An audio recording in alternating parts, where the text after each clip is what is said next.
lutte politique pendant 10 courtes et longues à la fois années qui ont été consacrées par l'élection du président Bassirou Diomaye Faye. Et nous avions promis aux Sénégalais que nous les mènerions au sommet du gratte-ciel. Et je confirme ici que par la volonté de Dieu, nous le ferons. Mais en le faisant, même si nous soupçonnions et même si nous avions quelques éléments de preuve que la situation du pays n'était pas au beau fixe, nous étions loin de nous imaginer que les choses étaient si catastrophiques. Et donc ce que je voudrais dire, c'est que pensant être au premier étage, nous avions promis d'accélérer les choses pour amener le pays au sommet. Après l'inventaire et l'état des lieux, nous nous rendons compte que nous trouvons le pays au 4e sous-sol. Il nous faudra faire un effort de rattrapage qui exigera de notre part à tous beaucoup de sacrifices. Mais en langage beaucoup plus simple, c'est que le ministre vient de nous dire, c'est que les autorités que nous avons remplacées ont menti au pays et ont menti aux partenaires en falsifiant les chiffres publics, en donnant des données erronées, au moins sur les 3 aspects qu'il a soulevés, mais vous pouvez le considérer sur tout autre aspect, en l'occurrence ici, le déficit public, qui est au double de ce qui a été annoncé pendant tout ce temps. La dette publique, qui est 10 points plus élevée que ce qui a été annoncé. Et de manière constante d'ailleurs, de 2019 à 2023. L'exercice aurait pu remonter plus loin.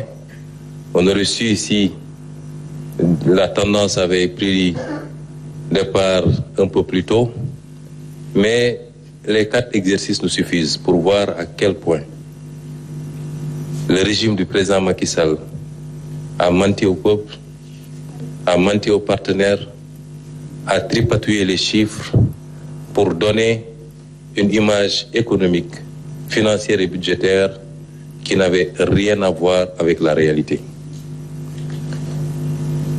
C'est d'une gravité extrême. D'une extrême gravité. Sur le 3e point, il a abordé la question du surfinancement.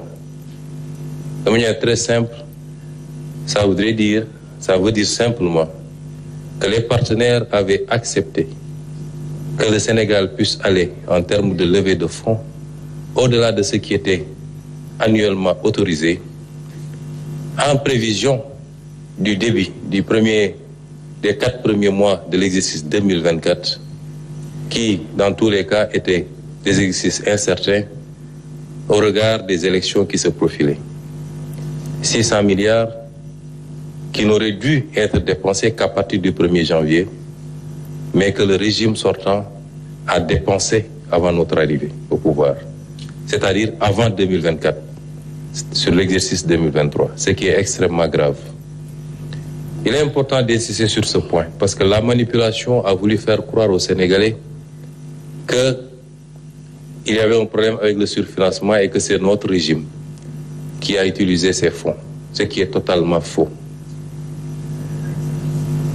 Ça a été utilisé et de manière injustifiée pour plus de 300 et quelques milliards par l'ancien régime. Et au moment où on parle, nous ne trouvons nulle trace de l'utilisation de ces fonds.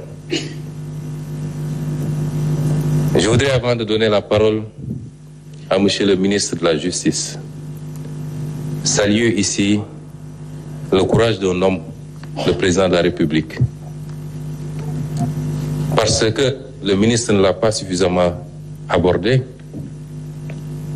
en dehors de l'aspect misreporting, mais cet exercice auquel nous nous livrons aujourd'hui est un exercice risqué pour un État, puisqu'il peut avoir des impacts aussi bien dans nos relations avec les partenaires que au niveau du marché.